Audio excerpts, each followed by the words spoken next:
High, কেমন আছেন সবাই? চলে এলাম কম্পিউটারের জন্য দারুণ একটা পোস্ট নিয়ে। আজকে আমি আপনাদের দেখাব কিভাবে পিসিতে কোনো ইমুলেটর ছাড়া মোবাইলের যে কোনো গেমস খেলতে পারবেন। এইরকম আরও ভিডিও পেতে প্লিজ আমার চ্যানেলটি সাবস্ক্রাইব ও লাইক করুন এবং পাশে থাকা বেল আইকনটি অন করে রাখুন।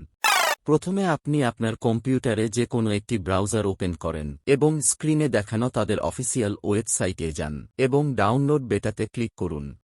এটা অনলাইন ইনস্টল ফাইল, তাই খুব তাড়াতাড়ি ডাউনলোড হয়ে যাবে। ডাউনলোড হয়ে গেলে শুধু ডাবল ক্লিক করুন, তাহলেই দেখবেন গুগল ক্রোম এর মতো ডাউনলোড শুরু হয়ে গেছে। ডাউনলোড হয়ে গেলে অটোমেটিক ইনস্টলেশন শুরু হয়ে যাবে। তারপর নিচের মতো উইন্ডো আসবে, এখানে সাইন ইন উইথ গুগল এ ক্লিক করুন, তাহলে গুগল ক্রোম এ চলে যাবে। আপনার অ্যাকাউন্ট দিয়ে সাইন ইন করে ফেলুন।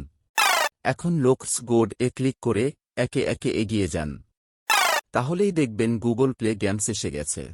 এখান থেকে সার্চ অপশন এ ক্লিক দিলে সকল গেম দেখতে পাবেন, অথবা সার্চ ও দিতে পারেন।